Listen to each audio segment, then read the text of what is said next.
بسم اللہ الرحمن الرحیم. الم ترى، کیا نہیں تم نے دیکھا؟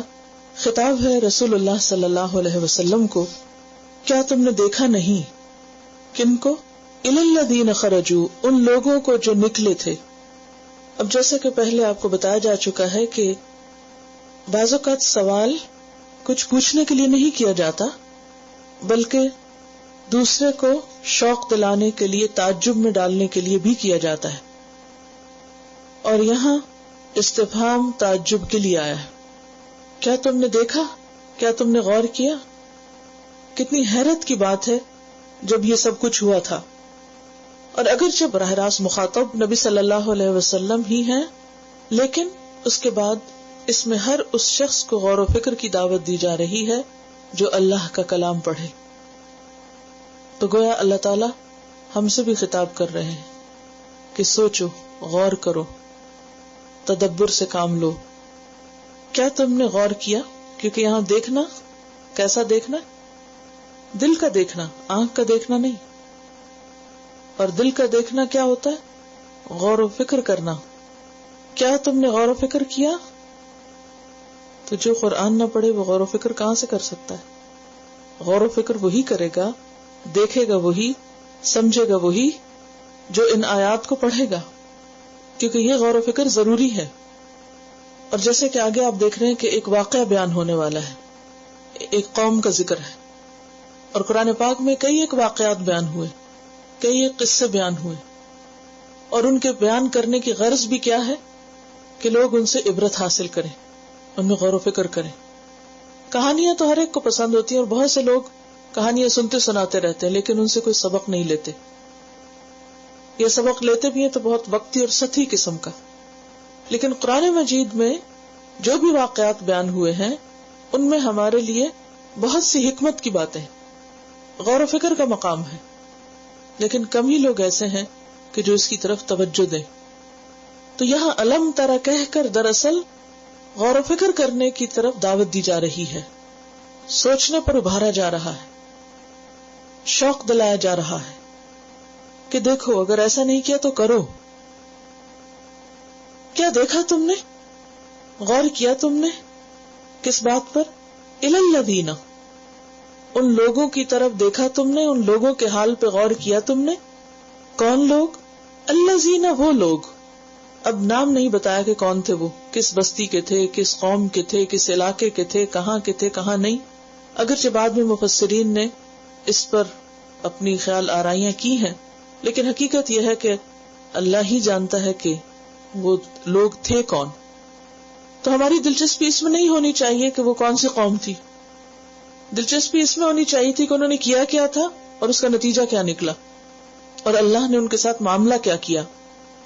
تو کیا تم نے دیکھا ان لوگوں کی طرف خرجوا من دیارہم، جو اپنے گھروں سے نکلے تھے. اب ان کا کام بتایا جا رہا ہے، نام نہیں. کیونکہ نام بتانے سے ایک نقصان یہ ہوتا ہے کہ انسان کی توجہ اصل بات سے ہٹ کر اس خاص شخص یا اس خاص قوم کی طرف جاتی ہے. پھر انسان کا دھیان ادھر چل پڑتا ہے، اچھا وہ فلاں دور کے لوگ اور ان کی یہ اور یہ آتے ہیں اور معلوم نہیں کیا کچھ، اور فوکس یہاں نہیں رہتا. تو نام نہ بیان کر کے ان کا عمل بیان کیا گیا تاکہ ہم اسی پر رہیں جس کی طرف توجہ دلائی جا رہی ہے کہ کیا کیا تھا انہوں نے. تو کیا کیا؟ خرجوا من دیارہم، وہ اپنے گھروں سے نکل آئے. گھر سے نکلنا آسان نہیں ہوتا، اور بنے بنائے گھر چھوڑنا، آرام کی زندگی چھوڑنا، یہ غیر معمولی واقعہ ہوتا ہے. اور پھر آپ دیکھیں کہ الذین سے پتہ چل رہا ہے کہ بہت سارے لوگ تھے، ایک دو نہیں تھے. اور آگے اس کی وضاحت بھی کر دی گئی، وہم الوف، اور وہ ہزاروں میں تھے. ذرا تصور میں لائیے کہ کوئی بستی جس کی آبادی ہزاروں میں ہو، وہ سب کے سب اپنے گھر چھوڑ کے نکل جائیں، اپنا علاقہ چھوڑ دیں. تو ایسا کب ہوتا ہے؟ جب کوئی بہت بڑی وجہ ہو، خوف ہو، کوئی مصیبت سامنے ہو. کیونکہ عموماً تو حال یہ ہوتا ہے کہ انسان ہر غم، دکھ، تھکاوٹ، پریشانی کے بعد کہاں جاتا ہے؟ گھر لوٹتا ہے. تو چھوٹی چھوٹی پریشانیوں میں انسان گھر کی طرف پناہ لیتا ہے، گھر میں پناہ لیتا ہے. لیکن جب پریشانی حد سے بڑھ جاتی ہے تو پھر گھر میں پناہ نہیں لی جاتی، لوگ گھر بھی چھوڑ دیتے ہیں. اسی لیے جب کوئی الزام لگاتا ہے نا کسی عورت پہ کہ وہ بہت خراب عورت ہے، گھر چھوڑ کے چلی گئی، تو میں عام طور پہ کہتی ہوں کہ کوئی معمولی بات نہیں ہے، مت بلیم کریں کسی کو. کوئی بھی عورت اپنا گھر نہیں چھوڑنا چاہتی. عورت کو گھر سے بہت محبت ہوتی ہے، وہ ہمیشہ گھر بنانا چاہتی، چھوڑنا نہیں چاہتی. وہ صرف اس وقت چھوڑتی ہے جب غیر معمولی واقعہ ہوتا ہے، جب گھر مصیبت بن جاتا ہے، گھر رہنے کی جگہ نہیں رہتا. تو یہاں بھی ہزاروں میں لوگ جب اپنا گھر چھوڑے تو کوئی غیر معمولی وجہ تھی، اور وہ غیر معمولی مصیبت کیا تھی؟ حذر الموت، موت کا ڈر تھا. اسی لیے بعض کہتے ہیں کہ طاعون کی بیماری پھیل گئی تھی، بعض کہتے ہیں کہ دشمن کا خوف تھا کہ دشمن آ کے حملہ کرے گا اور قتل کر دے گا. بہرحال اصل بات کیا تھی؟ موت کا ڈر. اب موت کے ڈر سے ہزاروں کی تعداد میں لوگ نکل کے بھاگ رہے ہیں، جا رہے ہیں، لیکن نتیجہ کیا ہوا؟ فقال لهم اللہ موتوا. جہاں وہ پہنچے اللہ نے فرمایا مر جاؤ. موت سے بھاگے ہو، موت سے نہیں بھاگ سکتے. ان الموت الذی تفرون منہ فانہ ملاقیکم. ایک اور جگہ پر قرآن مجید میں آتا ہے کہ بے شک وہ موت جس سے تم بھاگتے ہو وہ خود تمہیں آ کے مل لے گی. تم جہاں بھی جاؤ گے وہ پیچھے آ جائے گی، خود ہی ملاقات کر لے گی آ کے. تو ان کے ساتھ بھی یہی ہوا. ان کو کیا کہا گیا کہ مر جاؤ، سب مر گئے. تو کسی کے مرنے کے لیے ضروری نہیں ہوتا کہ کوئی وجہ ہی ہو، بس اللہ کا حکم بھی کافی ہے، اس کا کن کہنا کافی ہے، اور پھر بندے کی مجال نہیں کہ وہاں سے ہل سکے. یہ جو ہم زندہ ہیں نا، کھاتے ہیں، پیتے ہیں، اٹھتے ہیں، بیٹھتے ہیں، سب کچھ کر رہے ہیں، بھاگ رہے ہیں، دوڑ رہے ہیں، بول رہے ہیں، سوچ رہے ہیں، یہ سب اللہ کے اذن سے ہے. اللہ کی دی ہوئی اجازت ہے کہ یہ سب ہے. جب اس کا ارادہ ہمارے بارے میں ختم ہو جائے کہ بس اور زیادہ نہیں وقت دینا، تو کوئی انسان کچھ بھی نہیں کر سکتا، نہ کوئی ڈاکٹر بچا سکتا اور نہ کوئی اور ریسکیو ٹیم آ کے نجات دے سکتی ہے. پھر انسان کو اللہ کے حکم کے آگے لبیک کہنا ہی ہوتا ہے. بہرحال مر گئے وہ سب. ثم احیاہم، پھر اللہ نے ان کو زندہ کر دیا. اللہ کی مرضی، یحیی و یمیت، وہی زندگی دیتا ہے، وہی موت دیتا ہے. وہ جسے چاہے زندہ رکھے، جسے چاہے مار دے، اور جسے چاہے مار کے پھر زندہ کر دے. اور ایک دن تو اس نے زندہ کرنا ہے پھر سب مردوں کو. تو یہاں بھی ان کی موت کے بعد اللہ نے ان کو زندہ کر دیا. ان اللہ، بے شک اللہ تعالی، لذو فضل، البتہ بہت بڑے فضل والا ہے. اور فضل سے مراد اللہ کی نعمت، احسان، خوشحالی، صحت، یہ سب اللہ کے فضل ہیں. علی الناس، لوگوں پر، اور لوگوں میں سب شامل ہیں، خواہ کوئی مومن ہو، مسلم ہو، کافر ہو، منافق ہو، مشرک ہو، عورتیں ہوں، مرد ہوں، بچے ہوں، سب پر اللہ کا فضل ہے. ہمیں جو کچھ بھی ملا ہوا یہ سب اللہ کے فضل سے ملا ہوا. مثلا آپ دیکھتے ہیں کہ بہت سے لوگ اللہ کا انکار کرتے ہیں، لیکن اس کے باوجود ان کی صحت بہت اچھی ہوتی ہے، بہت خوش رہتے ہیں، بہت مال و دولت ہوتا ہے ان کے پاس. اسی طرح بڑے تو بڑے، بچوں کو بھی آپ دیکھیں ان پر کتنا اللہ کا فضل ہے. مثلا وہ خود کھا نہیں سکتے لیکن ان کو کھانا مل رہا ہے. وہ خود پی نہیں سکتے، اللہ پلاتا ہے ان کو، اوروں کے ذریعے پلواتا ہے انہیں.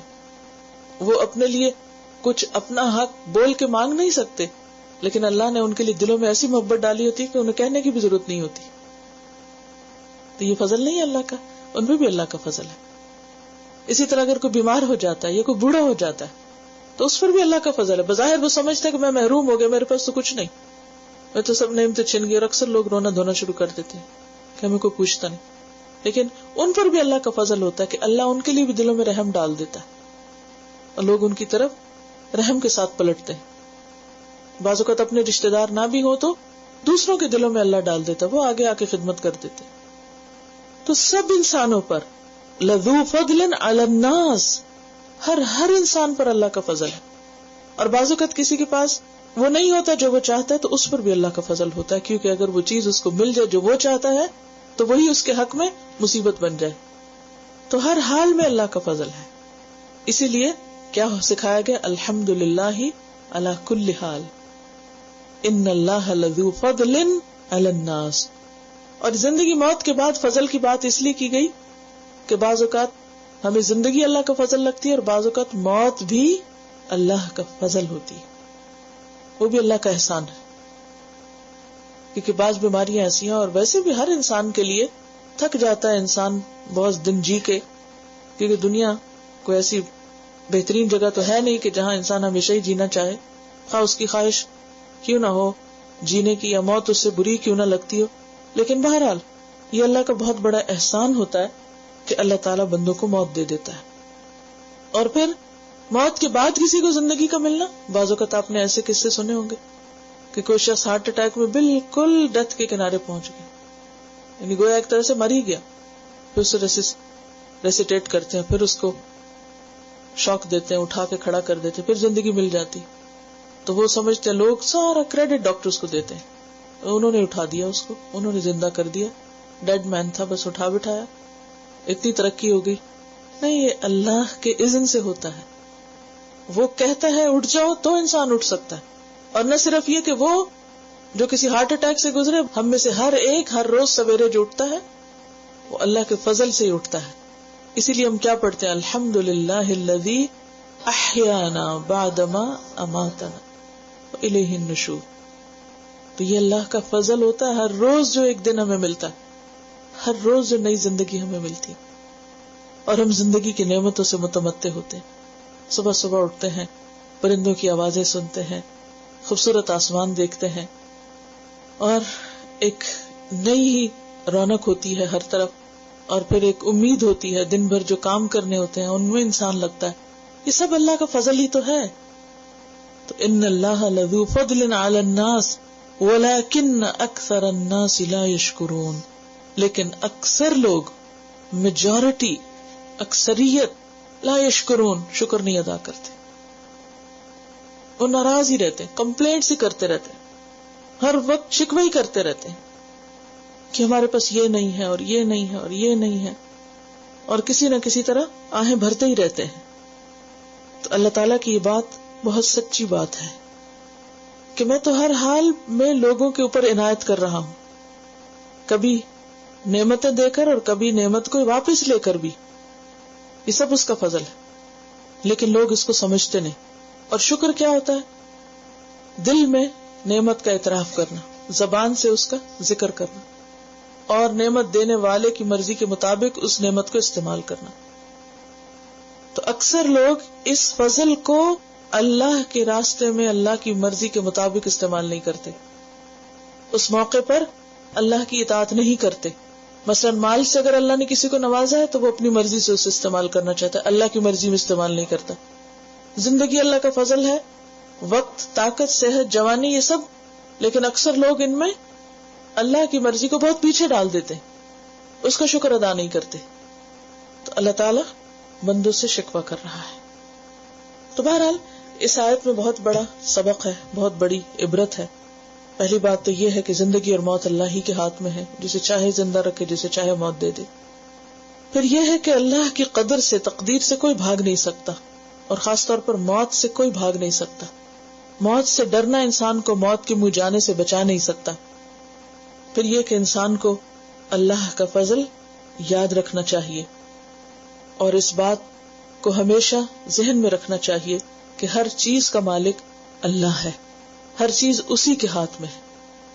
قل اللہم مالک الملک تؤتی الملک من تشاء وتنزع الملک ممن تشاء وتعز من تشاء وتذل من تشاء بیدک الخیر. یہ جو الخیر کہا گیا یہ بھی فضل ہے، بیدک الخیر، سارا فضل تیرے ہاتھ میں. انک علی کل شیء قدیر، بے شک تو ہر چیز پر قدرت رکھنے والا ہے. اور ہمارا فرض کیا بنتا ہے کہ ہم اس کے شکر گزار بندے بنیں، نہ شکر پن نہ دکھائیں، گریٹیٹیوڈ شو کرتے رہیں ہر حال میں، ہر وقت، ہر موقع پر، جس بھی حال میں ہو. اس سے آپ اللہ کے اور محبوب بن جائیں گے. یعنی اگر کبھی بہت زیادہ تکلیف بھی پہنچے کسی بھی چیز سے، آنکھوں سے آنسو بھی رواں ہو، تو زبان کیا کہہ رہی ہو؟ اللہ تیرا شکر ہے. اس میں بھی خیر ہے، اس میں بھی بھلائی. اس میں کیا بھلائی ہوتی کہ انسان کے اوپر کوئی مصیبت آئے؟ یاد ہے کچھ روز پہلے بھی یہ فلسفہ آپ کو بتایا تھا میں نے یعنی اللہ تعالیٰ ہم سے یہ نہیں چاہتا کہ ہم غافل ہوں، اس کو بھول جائیں اور ہم ایک اسٹیگننٹ زندگی گزاریں اور بس ایک روٹین کی زندگی ہو اور جس حال میں بس اسی میں رہیں. وہ کیا چاہتا ہے کہ ہم اس حال سے اوپر آ جائیں، اگلے درجے میں، اگلے درجے میں، اگلے درجے میں.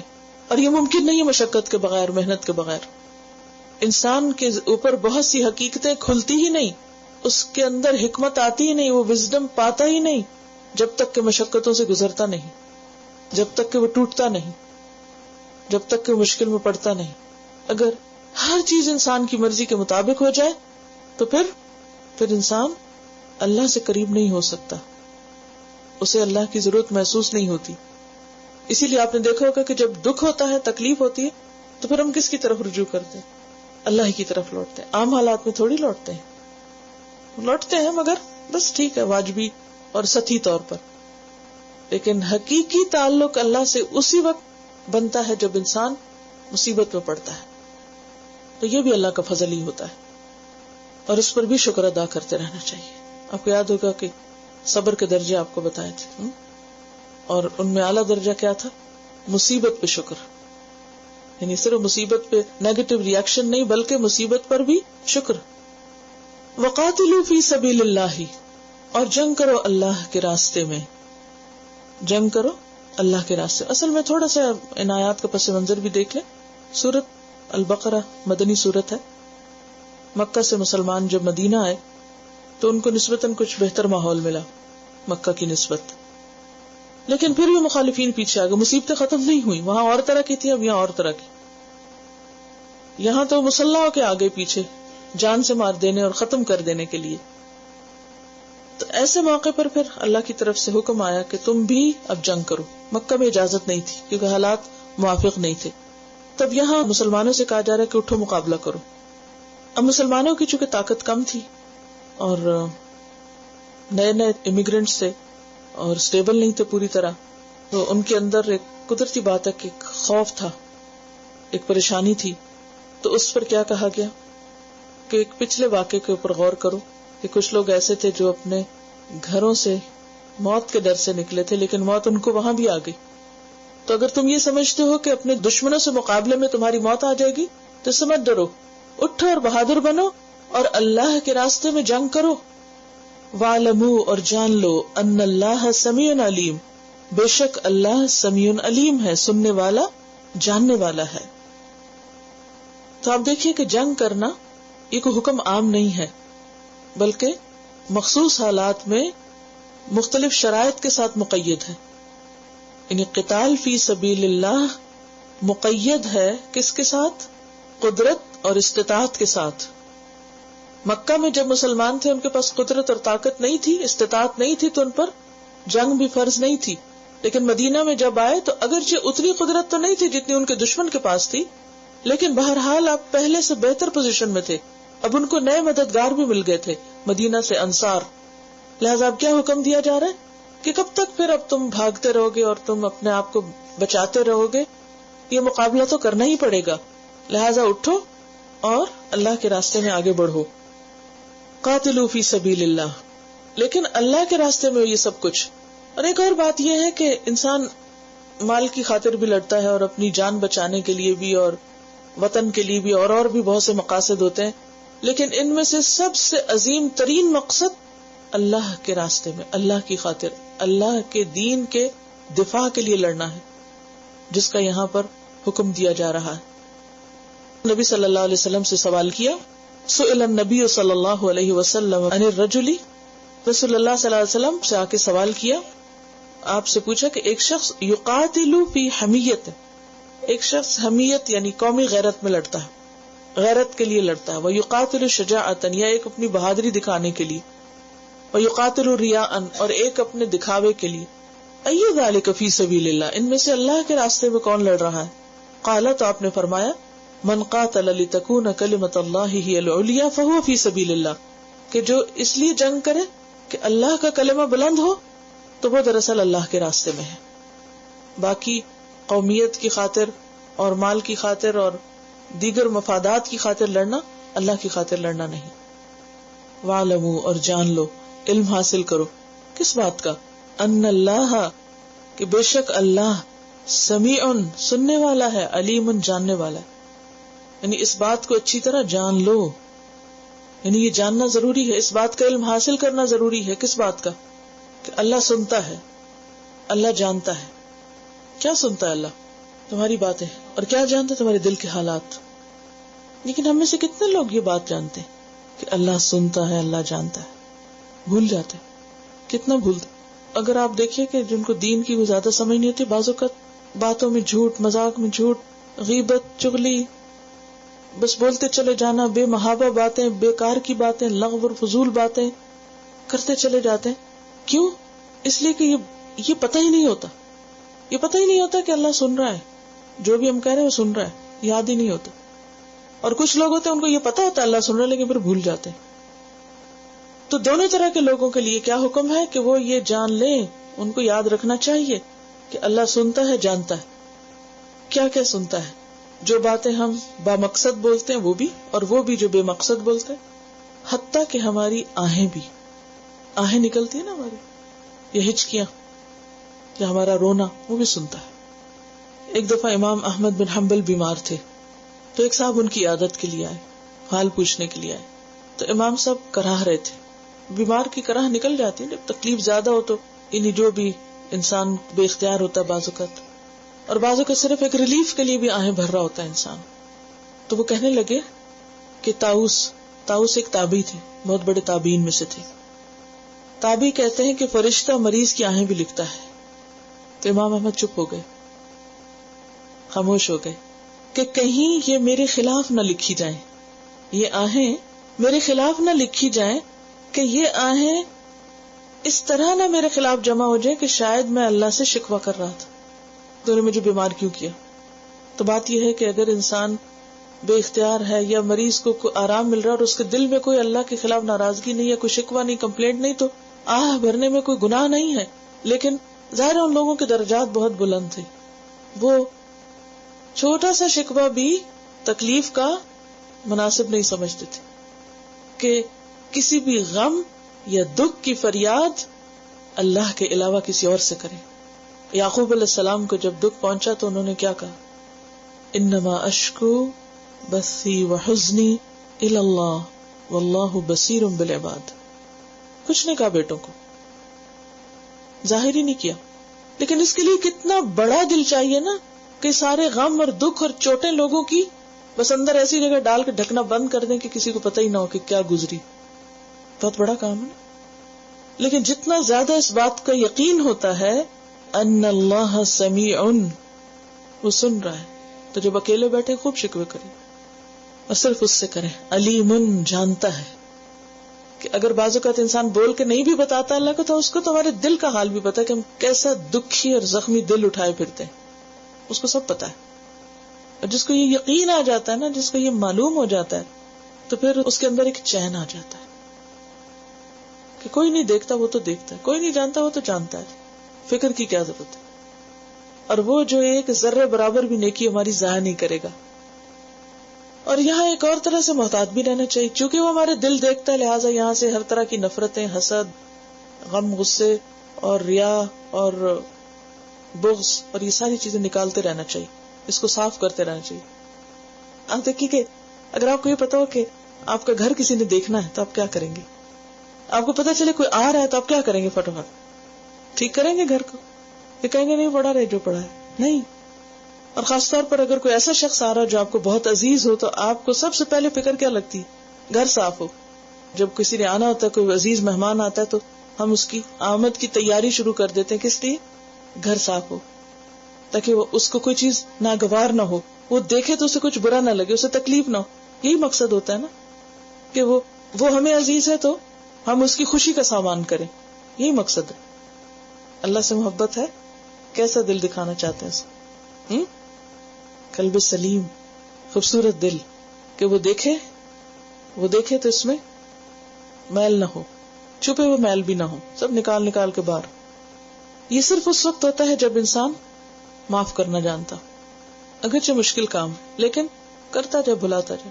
forgive and forget، اور آگے چلو، کچھ اور کرو، بہترین کام میں لگ جائیں. اور جب آپ بہترین کام میں لگ جائیں گے تو آپ کا دل وہ زخم رہیں گے کہیں کہیں، ان کو ڈھانپ دیتا ہے انسان، کور کر دیتا ہے. آپ نے دیکھو کچھ داغ دھبے ایسے ہوتے ہیں نا جن کو مٹانے کے باوجود بھی آپ مٹا نہیں سکتے، تو پھر آپ کیا کرتے ہیں؟ اس کے اوپر کچھ بچھا دیتے ہیں، اس کو کور کر دیتے ہیں، کوئی اور پینٹ کر دیتے ہیں، اس کو چھپا دیتے ہیں. تو پھر انسان ان کو چھپا دیتا، ان کو ذکر نہیں کرتا، ان کو بار بار کریدتا نہیں ہے. کوئی چیز انسان نہیں مٹا سکتا دل سے، انسان ہے. بعض لوگوں کے لگائے ہوئے چرکے اور زخم اور تیشے ایسے ہوتے ہیں کہ نہیں مٹا سکتا انسان، خاص طور پر جب وہ لگتے ہی چلے جائیں، کوئی اینڈ ہی نہ ہو ان کا. ایک تو ہوتا نا لگائے ختم ہوئے مرہم پٹی کی بس بھول گئے، نہیں، پھر وہ ہوتا ہے وہ پھر تازے کر دیتے ہیں. تو ایسی صورت میں بھی کیا کرے انسان؟ ڈھانپتا رہے اور باقی اللہ کو دکھا کے بس. من ذا الذی، کون ہے وہ جو یقرض اللہ قرضا حسنا، جو قرض دے اللہ کو قرض حسنا، جو اللہ کو اچھا قرض دے. قرض وہ مال جو کسی کو اس شرط پہ دیا جاتا ہے کہ وہ واپس کرے گا. کون ہے جو اللہ کو مال دے اس یقین کے ساتھ کہ اس کو واپس ملے گا، لیکن قرض کیسا ہو؟ قرض حسنا ہو. حسنا کا کیا معنی ہوتا ہے؟ خوبصورت، اچھا. اس کی 5 شرائط ہوتی ہیں، 5 چیزیں آتی ہیں جو قرض کو قرض حسنا بناتی ہیں. اور مراد اس سے صدقہ ہے اللہ کے راستے میں، کسی بھی چیز کا، مال کا، وقت کا، عزت کا، کسی بھی چیز کا. لیکن یہاں مراد مال ہی ہے. سب سے پہلی چیز جو صدقے کو خوبصورت بناتی ہے وہ اخلاص، صرف اللہ کی خوشی کے لیے دے انسان. نمبر 2، مال حلال ہو، جو دے وہ پاک ہو. نمبر 3، دل کی خوشی کے ساتھ دے، کراہت کے ساتھ نہیں کہ ہائے اب کیا مصیبت دینا پڑے گا، نہ، جو دے خوشی سے دے. اللہ تو نے تو دیا ہے، میں تو اصل مالک نہیں ہوں، مالک تو تو ہے، تیرا یہ تو لے لے. دل کی خوشی سے دے. چوتھی چیز، مناسب جگہ خرچ کرے، یعنی اس کو بہترین جگہ لگائے. اور 5ویں چیز، دینے کے بعد من اور اذا نہ ہو، احسان اور اذیت نہ ہو، دے کر بھول جائے. اور یہ بھی کہا جاتا ہے کہ قرض حسنہ سے مراد وہ مال ہے جو اللہ کے دین کے دفاع میں خرچ کیا جاتا ہے، اللہ کے دین کی ترقی میں خرچ کیا جاتا ہے، اللہ کے دین کو پھیلانے کے لیے خرچ کیا جاتا ہے. کیوں؟ اس لیے کہ اس کے بدلے انسان کے دل میں کوئی دنیاوی فائدہ حاصل کرنے کا لالچ نہیں ہوتا. کیونکہ عام طور پہ اگر کوئی بیمار ہے اور وہ صدقہ کر رہا ہے یا کسی مصیبت یا بلا ٹالنے کے لیے تو وہ مقصد ہے نا، ایک غرض ہے پیچھے. لیکن جب آپ دین کی ترقی کے لیے، دین کو فائدہ پہنچانے کے لیے مال خرچ کرتے ہیں تو آپ کی کوئی بھی غرض اس کے پیچھے نہیں ہوتی، نہ نیم نہ فیم، نہ ہی کسی سے کچھ وصول کرنا، نہ ہی دنیا میں اس کے بدلے کچھ چاہنا.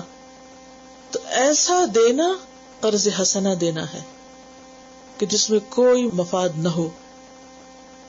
من ذا الذی، کون ہے وہ جو، کون ہے؟ اللہ تعالیٰ پوچھ رہے کون ہے وہ جو ایسا کرے گا. یقرض اللہ قرضا حسنا، اللہ کو قرض حسنہ دے گا، یعنی اس مال کو اللہ اپنے ذمے قرض کے طور پر لے رہا ہے کہ جسے وہ لازمی دے گا. کتنے گنا دے گا؟ فَيُضَاعِفَهُ لَهُ أَضْعَافًا كَثِيرَةً، کئی گنا بڑھا چڑھا کر دے گا، بہت ہی زیادہ. اضعافاً کثیرہ، اتنا کہ تم گن نہ سکو.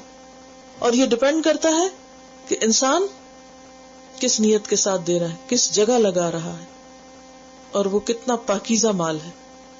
کیونکہ حدیث میں آتا ہے، صحیح مسلم کی حدیث ہے، ان اللہ طیب لا يقبل الا طیبا، اللہ پاک ہے اور صرف پاک مال کو قبول کرتا ہے، ناپاک کو قبول نہیں کرتا، ناپاک نہیں لیتا وہ.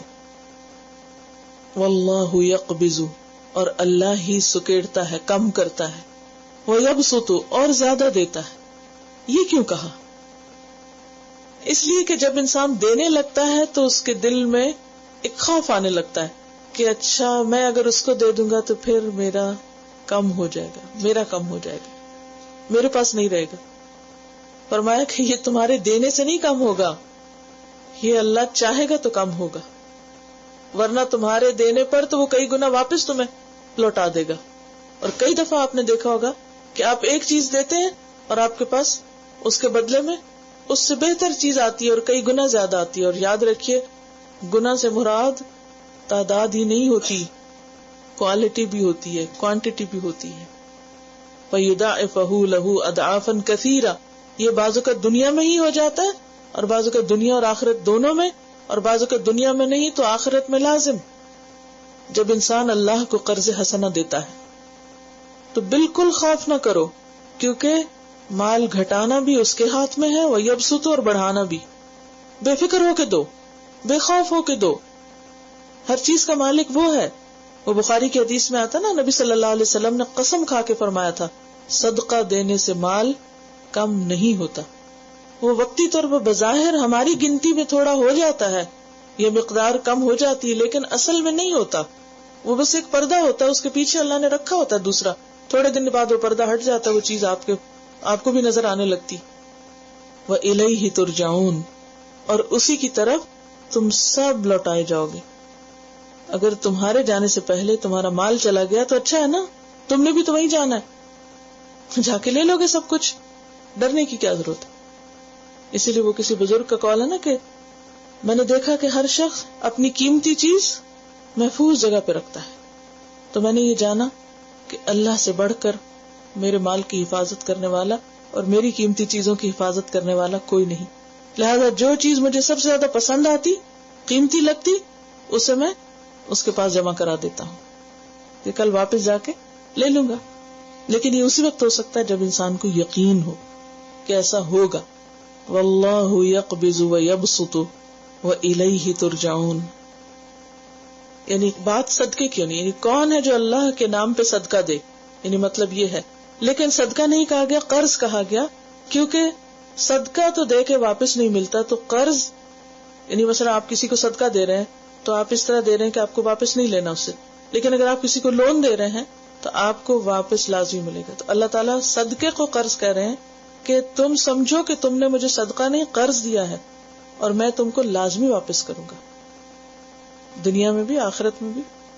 چاہے دنیا اور آخرت دونوں میں، چاہے صرف دنیا میں، اور اگر نیت اچھی ہے تو آخرت میں لازم ملے گا. لیکن یہ کہ بعض اوقات دنیا میں بھی اللہ تعالیٰ لوٹاتا ہے، اور اللہ کا وعدہ ہے کہ نہ کم نہیں ہوتا مال صدقہ کرنے سے، دینے سے کمی نہیں ہوتی. اب یہاں قرض کی بات ایک دم کیوں آ گئی؟ ابھی تو جنگ کی بات ہو رہی تھی اور ابھی قرض کی بات آ گئی. کیوں؟ اس لیے کہ اللہ کے راستے میں نکلنے کے لیے پھر مال بھی چاہیے ہوتا ہے. کیونکہ قرآن پاک میں دوسری جگہ پر آتا ہے وَجَاهِدُوا بِأَمْوَالِكُمْ وَأَنفُسِكُمْ فِي سَبِيلِ اللَّهِ. اللہ کے راستے میں جہاد کرو مال اور جان سے، دونوں چیزوں کی ضرورت ہوتی ہے. پھر ایک اور مثال دی گئی، الم ترا، کیا تم نے نہیں دیکھا، کیا تم نے غور نہیں کیا؟ غور کرو کس کی طرف؟ الی الملأ من بنی اسرائیل، بنی اسرائیل کے ان سرداروں کی طرف نہیں دیکھا تم نے، ان کا حال نہیں سنا تم نے؟ گروپ آف پیپل بنی اسرائیل میں سے، من بعد موسیٰ، موسیٰ علیہ السلام کے بعد. موسیٰ علیہ السلام کی کتنی مدت بعد یہ قرآن نے نہیں بتایا. بعض کہتے ہیں کہ 1000 برس قبل مسیح کا واقعہ ہے، اور بعض کہتے ہیں کہ موسیٰ علیہ السلام کے 300 سال بعد کا واقعہ ہے. بہرحال مفسرین نے مختلف واقعات جو تاریخ میں گزرے ان کی طرف اشارہ کیا ہے، لیکن بات یہ کہ اللہ تعالیٰ نے اس کو مبہم ہی چھوڑا ہے کہ کب کی بات ہے. بہرحال بنی اسرائیل کا قصہ ہے، یہاں نام بتا دیا گیا کہ بنی اسرائیل میں پیش آیا. اور ہوا یہ تھا کہ کہا یہ جاتا ہے کہ بنی اسرائیل کے اوپر بہت ظلم و ستم ہوئے. عمالقہ نے ان کے اوپر حملہ آور ہو کر ان کی زمین چھین لی، ان کے بچوں کو قتل کر دیا، ہزاروں لوگوں کو مار دیا، ان کو گھر بے گھر کر دیا. تو بنی اسرائیل کو یہ احساس ہوا کہ کب تک ہم یہ ظلم و ستم سہتے رہیں گے، کیوں نہ ہم اپنے دشمنوں کا مقابلہ کریں. اور یہ حالات ملتے جلتے تھے کس سے؟ مکہ سے آنے والے مسلمانوں کے ساتھ. ان کے ساتھ بھی یہی ہوا تھا کہ مکہ والوں نے ان کو نکال دیا اور ان کے مال و اسباب پہ قبضہ کر لیا، اور اب بھی چین سے نہیں بیٹھے تھے، پلٹ پلٹ کے مدینہ میں آ کر حملہ آور ہو رہے تھے. تو اس میں مسلمانوں کو کہا گیا کہ دیکھو تم بنی اسرائیل کے حال پہ غور کرو کہ جب انہوں نے اپنا دفاع کیا تو کس طرح کیا. تو یعنی مسلمانوں کو اپنا دفاع کرنے کے لیے ابھارا جا رہا ہے. تم نے دیکھا نہیں کہ بنی اسرائیل کے سرداروں کا ایک گروپ موسیٰ علیہ السلام کے بعد اپنے نبی کے پاس آیا، جو بھی اس وقت کا نبی تھا. اذ قالوا لنبی لہم، جب انہوں نے اپنے نبی سے کہا. اب کون نبی تھے قرآن نے نام نہیں بتایا. بہرحال بعض کہتے ہیں کہ یہ شموئیل تھے یا سموئیل، بعض کے خیال میں یوشع بن نون تھے. بہرحال اذ قالوا لنبی لہم، جب انہوں نے اپنے نبی سے کہا ابعث لنا ملکا، ہمارے لیے ایک بادشاہ مقرر کرو، نقاتل فی سبیل اللہ، تاکہ ہم اللہ کے راستے میں جنگ کریں. جس سے پتہ چلتا ہے کہ جنگ صرف اس وقت کی جا سکتی ہے فی سبیل اللہ، قتال اس وقت ہو سکتا ہے جب کوئی مضبوط قائد ہو، کوئی لیڈر ہو. لیڈرشپ ضروری ہوتی. یہ جو لوگوں کا گروپس کی شکل میں خود بخود ہر چیز کا مالک و مختار بن جانا اور جہاں جی چاہے وہاں وار ڈکلیئر کر دینا، یہ درست نہیں. اور پھر آپ دیکھیے کہ ملک جو ہے یہ دنیاوی انتظامات کے لیے ہے، اور نبی کی بنیادی ذمہ داری کیا تھی؟ دینی رہنمائی. قال هل عصیتم، کہا کیا تم نے دیکھا، کیا ایسا تو نہیں، ان کتب علیکم القتال، کہ اگر تم پر جنگ لکھ دی جائے، یعنی فرض کر دی جائے، مقرر کر دی جائے، اللہ تو قاتلو، تو پھر تم جنگ ہی نہ کرو. آج تو تم کہہ رہے ہو، اور ایسا نہ ہو کہ کل جب یہ ہو جائے تو پھر تم کہو کہ اب ہم سے نہیں لڑا جاتا. قالو، تو وہ کہنے لگے، وما لنا، اور کیا ہے ہم کو، اللہ نقاتل فی سبیل اللہ، کہ ہم اللہ کے راستے میں جنگ نہ کریں، وقد اخرجنا من دیارنا، حالانکہ ہمیں ہمارے گھروں سے بھی نکال دیا گیا، وابنائنا، اور اپنے بیٹوں سے بھی الگ کر دیا، یعنی بچے ہمارے مار دیے گئے، تو اب بھی ہم نہیں لڑیں گے. اب بات یہ ہے کہ ابھی تو ہم نے بات کی کہ قومیت کے لیے نہیں لڑنا چاہیے اور مال کے لیے نہیں، بلکہ اصل مقصد اللہ کے راستے میں جنگ کرنا ہو. تو پھر یہ تو کہہ رہے ہیں کہ ہمارے گھر لٹ گئے اور ہمارے بچے مر گئے، تو اب ہم کیوں اب بھی نہ لڑیں؟ ہاں، اگر گھروں کا لٹنا اور بچوں کا قتل ہونا دین کی وجہ سے ہو، دین کی وجہ سے ہو، تو پھر وہ اپنا دفاع کرنا فی سبیل اللہ ہی شمار ہوگا. لیکن اگر دین کی وجہ سے نہ ہو، محض اپنے علاقے کو وسیع کرنا مراد ہو یا کسی کے وسائل پہ قبضہ کرنا ہو، تو یہ فی سبیل اللہ جنگ نہ ہوگی. تو اسلام میں جنگ کرنے کا ایک ہی سبب ہے، اور وہ کیا ہے؟ اپنے دین کا دفاع، اور دین کی خاطر اگر کوئی مصیبت آتی ہے تو اس مصیبت کا ازالہ، لیکن اصل مقصد پھر اللہ ہی کی رضا ہو. اس کے علاوہ کسی اور مقصد کے لیے جنگ کرنے کی اجازت نہیں دی گئی. تو آپ دیکھیں کہ دنیا کی جتنی بھی اقوام ہیں، انسانی جنگوں کی تاریخ سے بھری ہوئی ہے، اور یہ کوئی نئی بات نہیں. آج کے دور میں بھی بہت سی جنگیں. تو دوسری اقوام یا دوسرے لوگوں کے ہاں جنگ کے کئی ایک مقاصد ہو سکتے ہیں، دنیا کے ریسورسز پہ قبضہ کرنا اور اپنے مقاصد اور منصوبے پورے کرنا اور دوسروں کے ریسورسز کو ایکسپلائٹ کرنا. لیکن ایک مسلمان کے لیے جنگ کی اجازت بس کس وقت ہے؟ دی اونلی پرپز اور ریزن کیا ہے اس کا؟ دین، کوئی اور ریزن نہیں. لیکن بحیثیت ایک قوم کے اگر، یعنی ویسے تو دفاع کیا ہی جائے گا اپنی سرحدوں کا جیسے بھی، لیکن اگر یہ سب کچھ اس وجہ سے ہو رہا ہو کہ کوئی شخص دین پر کیوں ہے، اس وقت پھر فرض ہو جاتا ہے. ٹھیک ہے نا؟ اور وہ پھر فی سبیل اللہ ہی ہوگا. فلما کتب علیہم القتال، پھر جب ان پر جنگ کرنا لکھ دیا گیا، تولوا، تو وہ منہ پھیر گئے، فرض کر دیا گیا، کیونکہ یہاں فرضیت کی بات ہو رہی ہے نا. الا قلیلا منہم، مگر بہت تھوڑے ان میں سے جو اس کام کے لیے تیار رہے.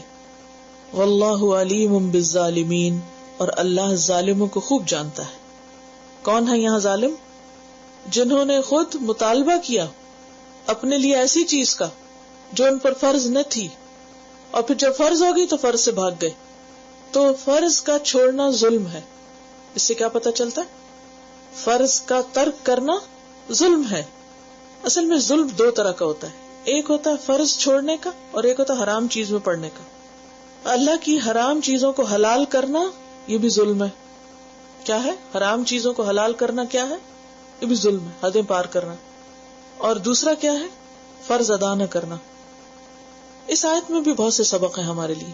پہلی بات تو یہ کہ قرآن مجید میں غور و فکر کی دعوت دی جا رہی، الم تر الی الملأ، کیونکہ یہ قصہ یہی بیان ہوا ہے. دوسری بات یہ ہے کہ نبوت کو کی فضیلت بیان کی جا رہی ہے، کیونکہ یہاں بنی اسرائیل کا گروہ جو ہے وہ اپنے نبی کے پاس آ رہے ہیں کہ آپ ہمارے لیے ایک جنگی لیڈر یا ایک منتظم مقرر کیجیے. تو دنیا میں کئی طرح کی لیڈرشپ ہوتی ہے، کوئی جنگی مقاصد کے لیے، کوئی مینجمنٹ کے لیے، کوئی کسی اور اعتبار سے، کوئی ملکی انتظام کے لیے. لیکن ان سب لیڈرشپس میں سے بہترین لیڈرشپ کون سی ہے جس کا یہاں ذکر کیا جا رہا ہے؟ جو نبوت کے درجے میں ہے. یا پھر نبوت کے وارثین کے درجے میں ہے.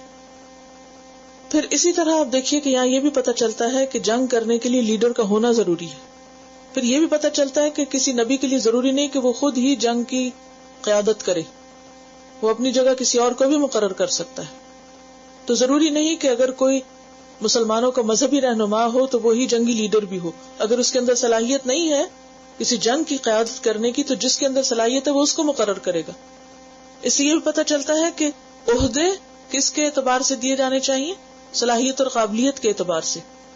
پھر دوسری بات یہ ہے کہ نبی بہت سمجھدار تھے. جب لوگ ان کے پاس مطالبہ لے کر آئے کہ ہاں جنگ ڈکلیئر کیجئے، بس اب جہاد فرض ہے، تو انہوں نے کہا کہیں ایسا نہ ہو کہ اگر فرض ہو گیا تو پھر تم یہ پورا نہ کرو. تو اس سے یہ بات پتہ چلتی ہے کہ اگر اللہ نے کوئی چیز فرض نہ کی ہو ہم پر تو اپنے اوپر جان بوجھ کے فرض نہیں کرنی چاہیے، کہ کہیں ایسا نہ ہو کہ پھر فرض پورا نہ کریں اور پکڑ ہو جائے. مثال کے طور پر بہت سے لوگ نظر مان لیتے ہیں. وہ کیا کہتے ہیں، اگر ہمارا یہ کام ہو جائے ہم ساری زندگی روزے رکھیں گے. مان لیتے نا بعض اوقات. یہ کیا ہے؟ دراصل ایک چیز آپ پہ فرض اللہ نے نہیں کی کہ ساری زندگی روزے رکھیں، اور آپ کیا کر رہے ہیں؟ اپنے اوپر خود ہی فرض کر رہے ہیں.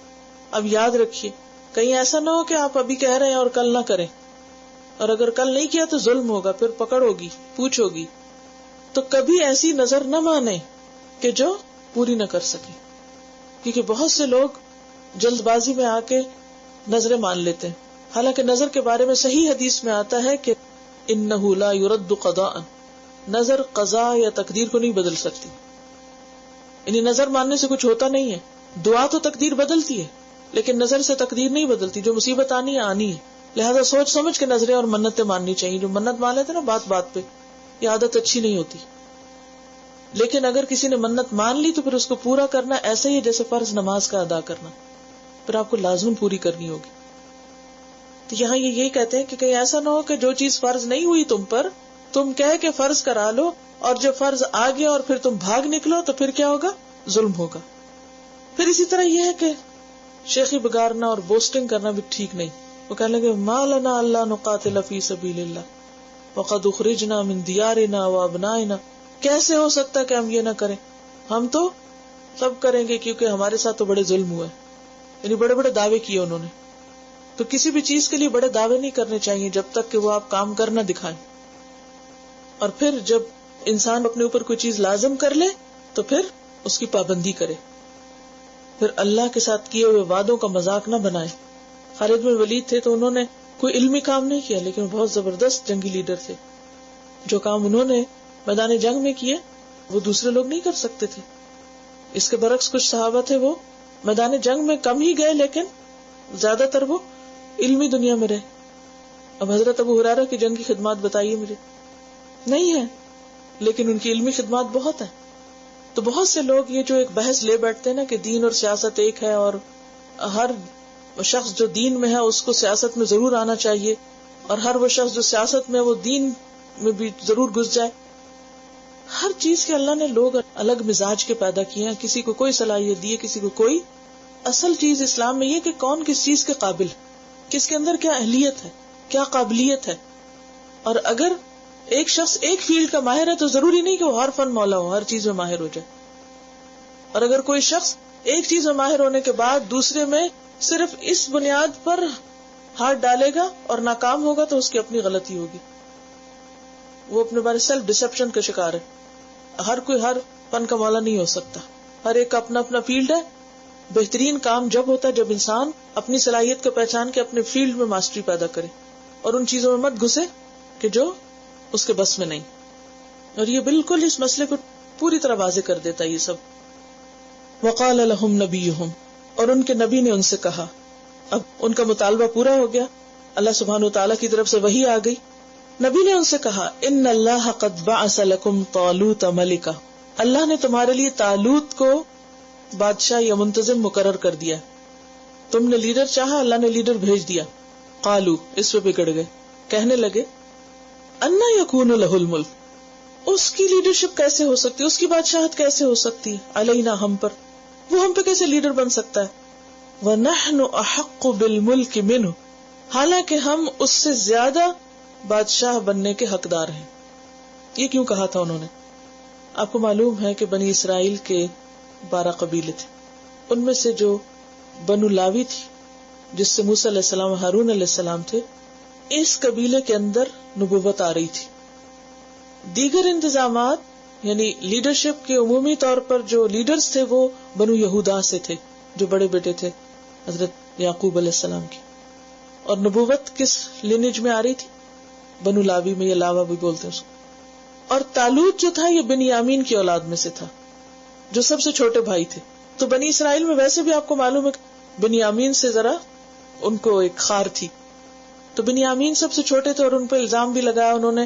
تو ان کی جو اولاد تھی یعنی چھوٹے بھائی کی جو اولاد تھی ان کو کوئی ہوتا نہیں دیتے تھے اور ان کو آگے نہیں آنے دیتے تھے. فارسی کا ایک محاورہ ہے، سگ باش برادری خرد نہ باش. کیا مطلب اس کا؟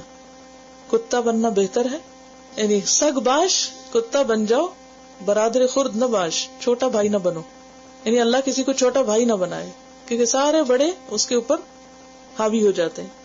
تو ایک محاورہ ہے. اچھا بہرحال اب یہ تھا کہ طالوت بنیامین کی اولاد میں سے تھے، تو یہ بڑے جذبز ہوئے اور کہنے لگے ہاؤ کم طالوت ہم پہ بادشاہ بنے گا، ہم زیادہ حقدار ہیں. یعنی وہ اپنا حق سمجھتے تھے، حالانکہ اسلام میں حکومت وراثت سے نہیں کہ بادشاہ کا بیٹا ہی بادشاہ بنے.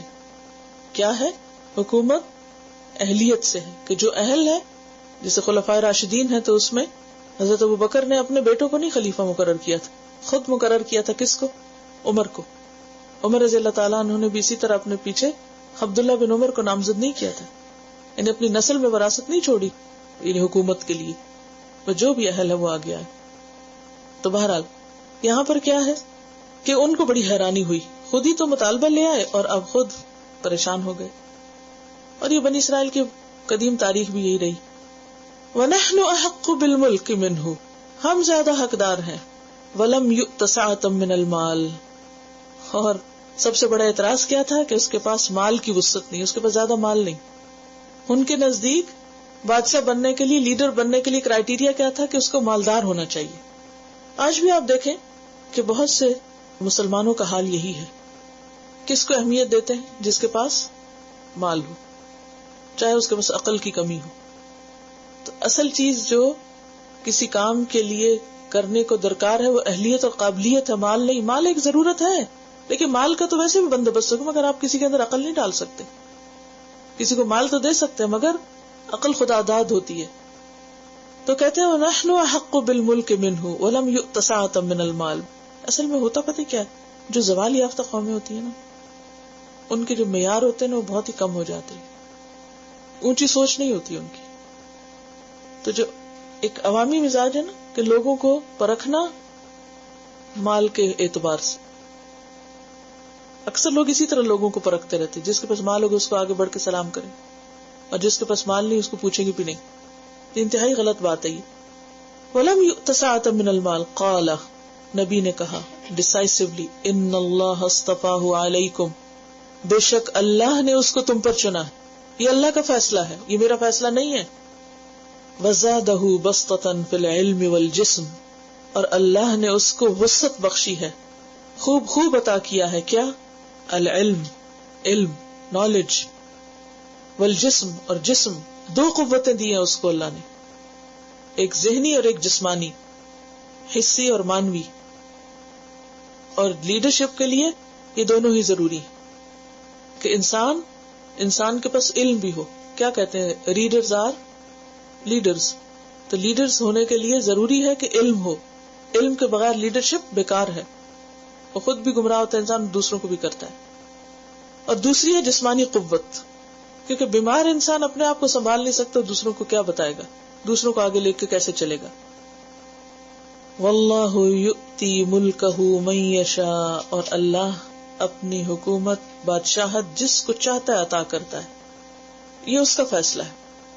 اللہم مالک الملک تؤتی الملک من تشاء وتنزع الملک ممن تشاء واللہ واسع علیم، اور اللہ وسعت والا ہے، علم والا ہے.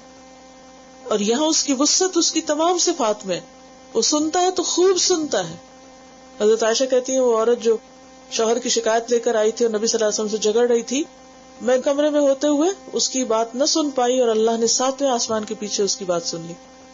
قد سمع اللہ قول التی تجادلک فی زوجہا، اللہ نے سن لی اس عورت کی بات جو تجھ سے اپنے شوہر کے بارے میں جھگڑ رہی تھی.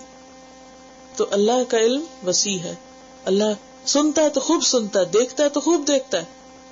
یعنی اللہ کی ہر صفت میں وسعت ہے.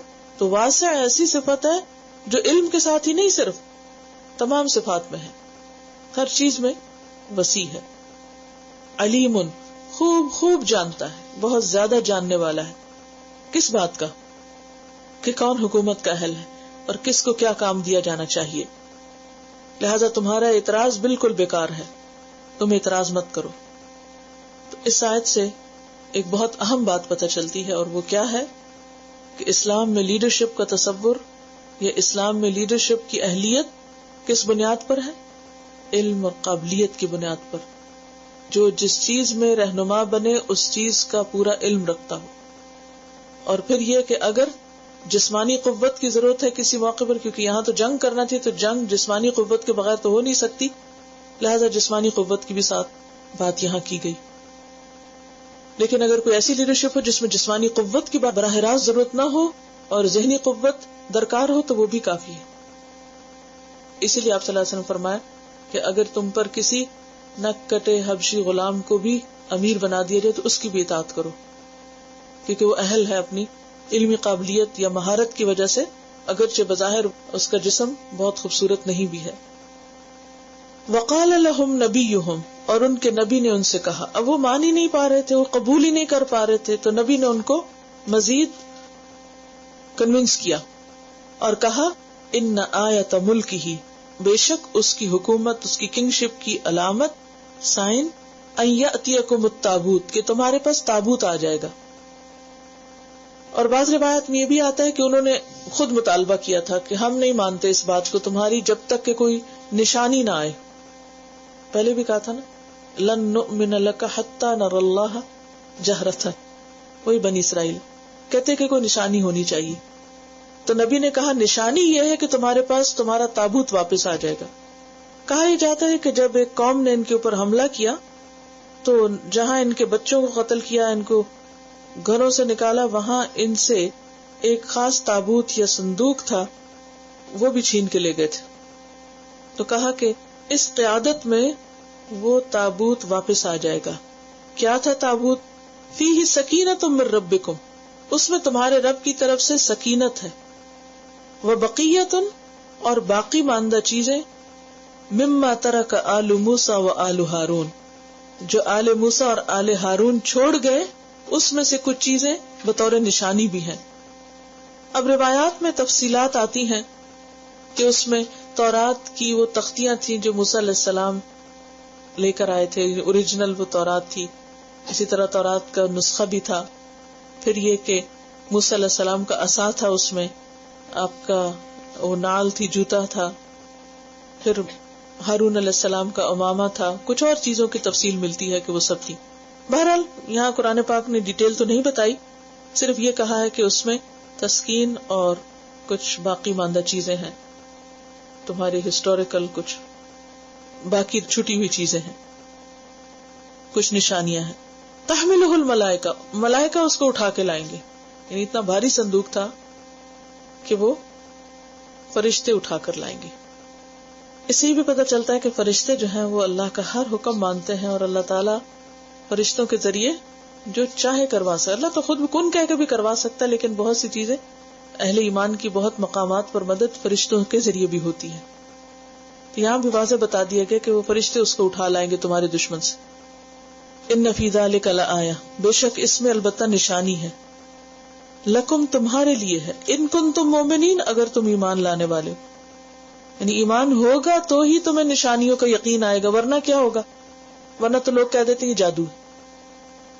بعض اوقات ایسا ہوتا ہے نا کہ اللہ تعالیٰ کوئی نشانی دکھاتا ہے تو جس کو نہیں ماننا ہوتا تو وہ اس کو کیا کہتے ہیں، یہ تمہارا ہیلوسینیشن ہے، یا کوئی اور اسی طرح کی ریزن بتا کے اس کو اس سے دور کر دیا جاتا ہے. اور یہ بھی ایک حقیقت ہے، اللہ تعالیٰ نے ہر نبی کو کوئی نہ کوئی نشانی دی. تو یہاں ان نبی کے لیے نشانی کیا تھی بنی اسرائیل کا وہ متبرک صندوق جو تھا، جو ان سے چھن چکا تھا، اس کے واپس آنے کا وعدہ کیا گیا. اور بعض کہتے ہیں کہ وہ واپس آ گیا، پھر یہ آگے بڑھے. اب یہ پھر راضی ہو گئے کہ چلو ٹھیک ہے، اب ہم اس کو لیڈر مانتے اور اس کی قیادت میں چلتے ہیں. فلما فصل طالوت بالجنود، اب وہ جنگ کے لیے نکلے اپنے دشمنوں سے مقابلے کے لیے. طالوت لشکر لے کے روانہ ہوا. قال، اس نے بتا دیا، ان اللہ مبتلیکم، بے شک اللہ تم کو آزمائے گا. یعنی جو شخص اللہ کے راستے میں نکلے گا وہ ضرور آزمایا جائے گا.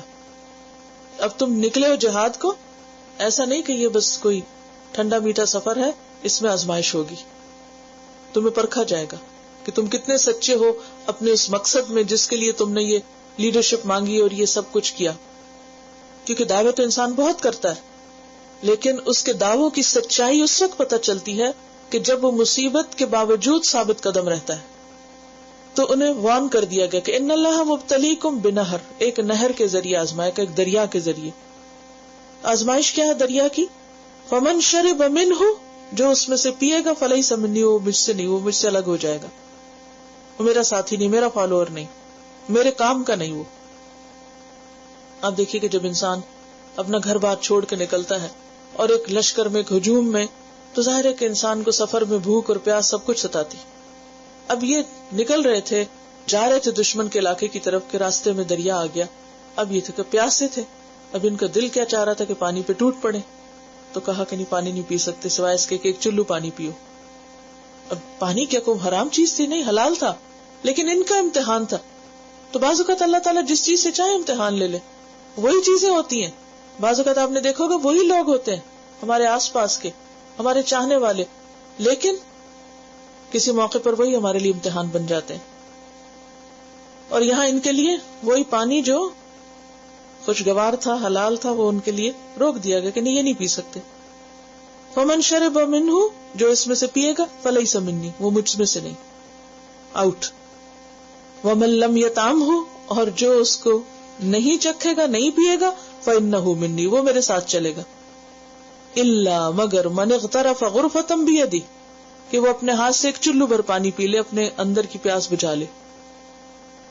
یعنی کو بھڑکتی آگ کا تھوڑا سا بندوبست کر لے، جیسے ایک آگ پہ چھینٹا ڈال دے، بس اتنا تم اپنا منہ تر کر لو. فشربوا منہ، اب کیا ہوا؟ سب پینے لگ گئے اس سے. پانی دیکھ کے صبر نہ کیا، رہا نہ گیا. الا قلیلا منہم، مگر بہت تھوڑے ان میں سے جو بچے. فلما جاوزہ، پھر جب اس نے پار کیا اس کو، کس کو؟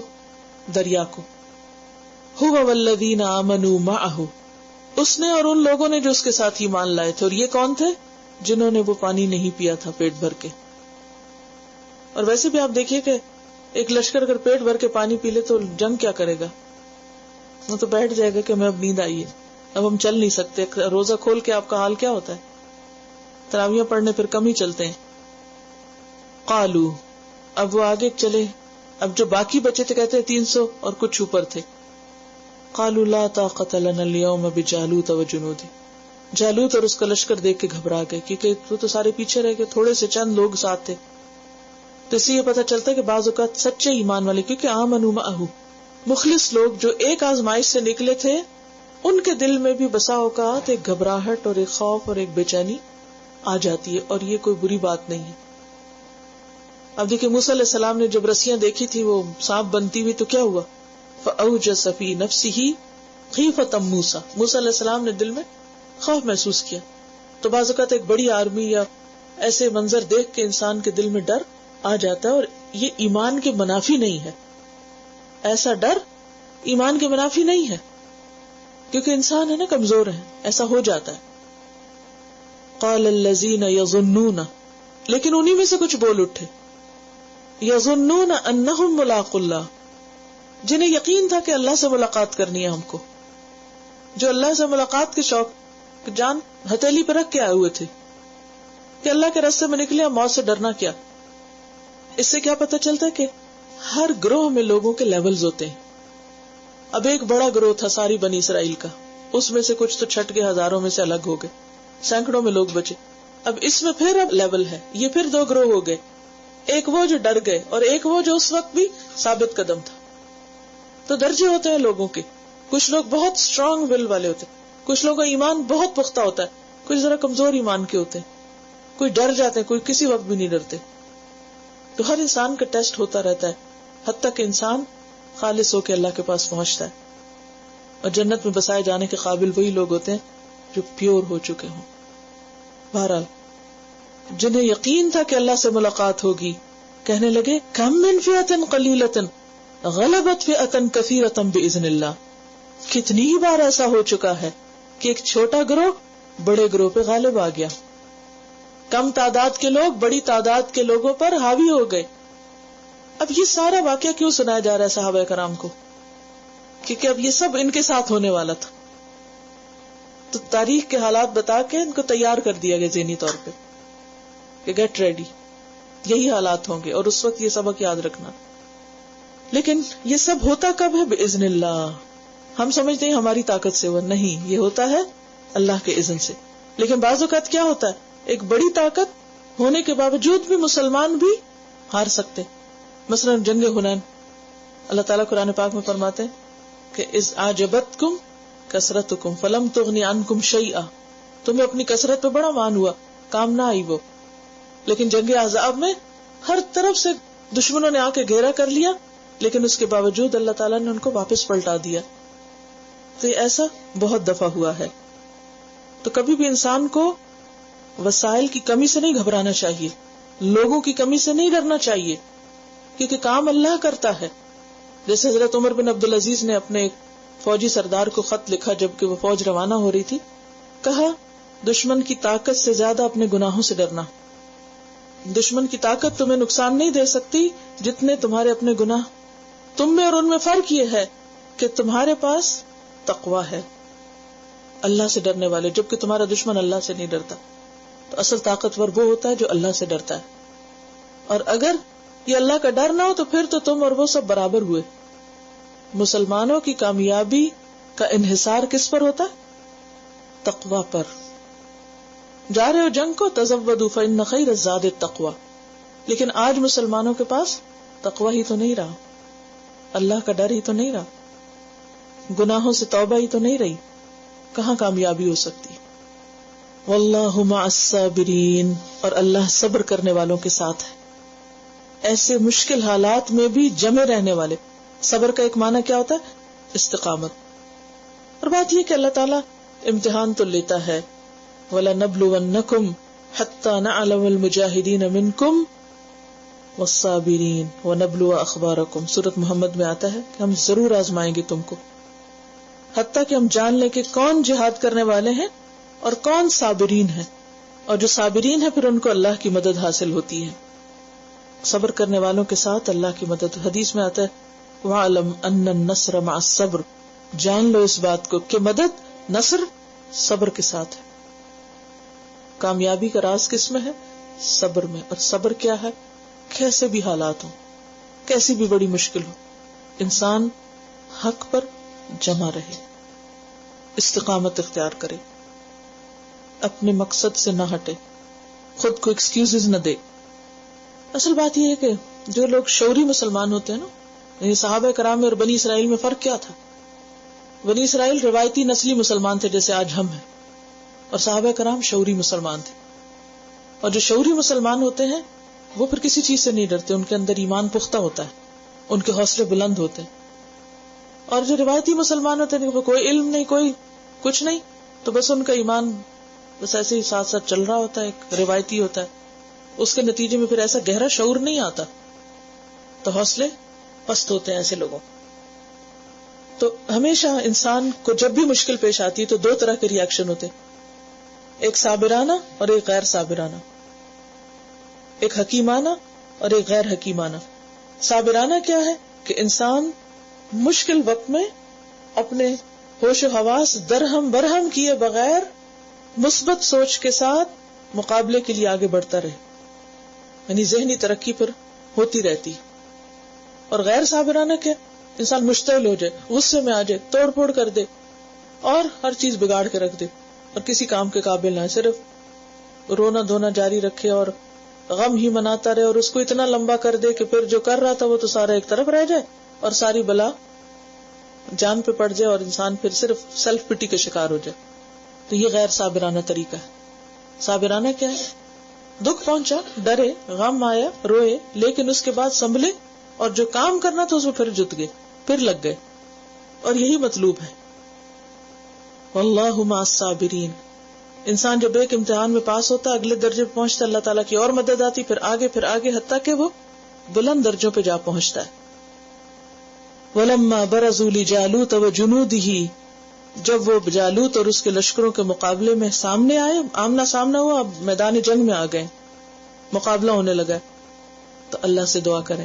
قَالُوا رَبَّنَا أَفْرِغْ عَلَيْنَا صَبْرًا. اللہ ہمارے اوپر صبر انڈیل دے، ہمارے اوپر صبر کی بارش برسا دے، بہت زیادہ ہمیں صبر دے دے تاکہ ہم بھاگے نہیں، دشمن کے مقابلے میں جمے رہیں. وثبت اقدامنا. اور ہمارے قدم جما دے کہ ہم دل جما کے جو کرنے آئے وہ کر کے جائیں. وانصرنا علی القوم الکافرین. اور ہمیں کافر قوم کے مقابلے میں مدد عطا فرما. تو انہوں نے اس موقع پر اپنے بازو پہ نثار نہیں کیا، نہ اپنی تعداد پہ بھروسہ، بلکہ کیا کیا؟ اللہ کی مدد. تو اس سے سبق یہ ملتا ہے کہ مشکلات میں انسان کو صرف اللہ کی طرف رجوع کرنا چاہیے اور پھر اللہ کی مدد آتی ہے. اور پھر صبر کی دعا کرنی چاہیے. جب صبر آتا ہے تو انسان کے اندر ایک ڈٹرمینیشن ہوتی ہے. یعنی صبر کے نتیجے میں کیا ہوتا ہے کہ جو کام وہ کر رہا ہے اس میں حوصلے پس باز نہیں آتا اور ڈٹرمن ہو جاتا ہے. اس کے اندر ایک چستی آ جاتی ہے، اس کے دماغ کھل جاتا ہے، اس کے اندر مزید حکمت آ جاتی، اس کے اندر قوت آ جاتی. پھر وہ بھاگتا نہیں، میدان چھوڑتا نہیں، وہ بزدل نہیں بنتا، بلکہ وہ اپنے مقصد میں اور سچا اور پکا ہو جاتا ہے. نتیجہ کیا ہوا؟ فَهَزَمُوهُمْ بِإِذْنِ اللَّهِ. تھوڑے سے لشکر نے ایک بہت بڑے لشکر کو شکست دے دی، اڑا دیا، ان کو ڈیفیٹ کر دیا. لیکن کیسے؟ بِإِذْنِ اللَّهِ. کیونکہ اللہ سے مدد مانگی تو اور اللہ کے اذن سے ہی کامیابی ہوئی. وَقَتَلَ داود جالوتا. اور داود نے جالوت کو قتل کر دیا. داود علیہ السلام اسی لشکر کا ایک حصہ تھے جو مومنوں کا لشکر تھا. داود علیہ السلام ایک عام سپاہی تھے. اس موقع پر ان کے جوہر کھلے، کیونکہ مشکلات میں بہت سے لوگوں کی ٹیلنٹ اور صلاحیتیں ابھر کے آتی ہیں. انہوں نے لیڈر کو مار دیا، جیسے جنگ بدر میں لیڈر مارے گئے تھے. جب کسی قوم کا لیڈر مارا جائے تو پھر باقی قوم کے حوصلے پست ہو جاتے ہیں. وَآتَاهُ اللَّهُ الْمُلْكَ. اور اللہ نے اس کو بادشاہت عطا کی. کس کو؟ داؤد علیہ السلام کو. صرف بادشاہت نہیں، والحکمت، اور حکمت یعنی نبوت. اور یہ دو چیزیں اس سے پہلے کسی میں جمع نہیں ہوئی تھی، بادشاہت اور نبوت. پیچھے آپ دیکھیں نبی اور بادشاہ الگ الگ ہے، منتظم، لیکن داؤد علیہ السلام کو دونوں چیزیں اللہ نے اکٹھی کر دی. اور صرف اتنا نہیں، وَعَلَّمَهُ مِمَّا يَشَاءُ. اور اس کو جس چیز میں سے چاہا سکھایا، یعنی دنیاوی مہارتیں اور سکلز بھی دیے. کیا کیا تھا؟ قرآن پاک میں آتا ہے سورۃ الانبیاء 18 وَعَلَّمْنَاهُ صَنْعَةَ لَبُوسٍ. ہم نے اسے زرہ بنانے کا علم عطا کیا، زرہ کی صنعت عطا کی. لبوس لکم لتحسنکم من بأسکم، تاکہ تمہیں تمہاری جنگ سے محفوظ رکھے. ایک اور جگہ پر آتا ہے وَأَلَنَّا لَهُ الْحَدِيدَ. ہم نے اس کے لیے لوہے کو نرم کر دیا. کہتے کہ وہ اٹھاتے تھے تو ان کے ہاتھوں میں موم کی طرح لوہا پگھلتا تھا. ان کے ہاتھوں میں ایسی طاقت ڈال دی تھی اللہ نے، جیسے اللہ نے چاہا ان کو سکھایا.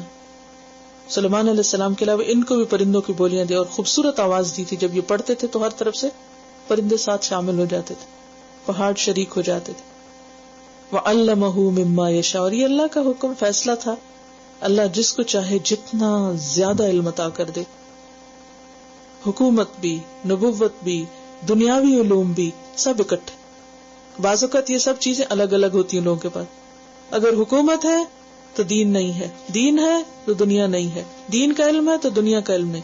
لیکن کچھ لوگوں پر اللہ کا اتنا بڑا فضل ہوتا ہے کہ ان کے اندر ساری صلاحیتیں بیک وقت اکٹھی ہو جائیں، اور ایسی لیڈرشپ زبردست لیڈرشپ ہوتی ہے. اور بنی اسرائیل کی تاریخ میں یہ ان کی ترقی کا، بلکہ دنیا کی تاریخ میں ان کی ترقی کا اعلیٰ ترین مقام تھا جب اس موقع پہ پہنچے. وَلَوْلَا دَفْعُ اللَّهِ النَّاسَ بَعْضَهُمْ بِبَعْضٍ اور اللہ اگر لوگوں میں سے بعض کو بعض کے ذریعے دفع نہ کرے، ہٹائے نہیں، لفسدت الارض، تو زمین کا نظام بگڑ جائے، زمین کا نظام درہم برہم ہو جائے. اس لیے اللہ تعالیٰ بعض اوقات ایک قوم کو گراتا ہے اور دوسری کو لے آتا ہے. ایک جب حد سے بڑھنے لگتی ہے سرکشی میں تو اس کو ہٹا کے، اور بعض اوقات معمولی لوگوں کے ذریعے ہٹا کے، جیسے فرعون کو ہٹایا گیا تھا. بنی اسرائیل حالانکہ کمزور تھے، لیکن ایک اکیلے موسیٰ علیہ السلام اور ان کے ساتھ ہارون علیہ السلام کافی ہو گئے اللہ کے فضل سے. ان پر بھی اللہ کا بہت بڑا فضل تھا. تو یہ اللہ کا فلسفہ ہے، وَلَٰكِنَّ اللَّهَ ذُو فَضْلٍ عَلَى الْعَالَمِينَ، لیکن اللہ جہان والوں پر بہت فضل کرنے والا ہے. یہ اللہ کا بہت فضل ہے کہ وہ دنیا کے نظام کو اپنی رحمت کے ساتھ بہتر بناتا رہتا ہے. ورنہ تو جن لوگوں کے پاس ایک دفعہ طاقت اور حکومت آ جائے وہ پھر کبھی اسے چھوڑے ہی نہ. تلک آیات اللہ، یہ اللہ کی آیات ہیں، یہ پچھلی جتنی بھی ابھی آپ نے پڑھی. نتلوہا علیک بالحق، ہم انہیں آپ پر حق کے ساتھ پڑھ کے سنا رہے ہیں. یعنی یہ جتنی باتیں بتائی گئی ہیں یہ بالکل سچی باتیں ہیں، درست باتیں ہیں، عدل پر مبنی باتیں، حکمت پر مبنی باتیں ہیں، اللہ کی طرف سے آئی ہیں، وحی کے ذریعے آپ کو سنائی گئی ہیں. وَإِنَّكَ لَمِنَ الْمُرْسَلِينَ، اور بے شک آپ البتہ رسولوں میں سے. کیونکہ مدینہ میں آنے کے بعد بنی اسرائیل آپ کو رسول نہیں مانتے تھے. فرمایا کہ دیکھو یہ واقعات جو بنی اسرائیل کے محمد صلی اللہ علیہ وسلم کو بذریعہ وحی سنائے گئے اور آپ نے آگے لوگوں کو بتایا، یہ کس بات کی علامت ہے کہ آپ رسول ہیں. اور صرف آپ ہی رسول نہیں، رسول بہت سے ہیں اور ان میں سے ایک آپ بھی ہیں. سورۃ الرعد میں بھی آتا وَيَقُولُ الَّذِينَ كَفَرُوا لَسْتَ مُرْسَلًا، کافر کہتے ہیں کہ آپ رسول نہیں ہیں، لیکن اللہ تعالیٰ کیا فرماتے ہیں؟ إِنَّكَ لَمِنَ الْمُرْسَلِينَ.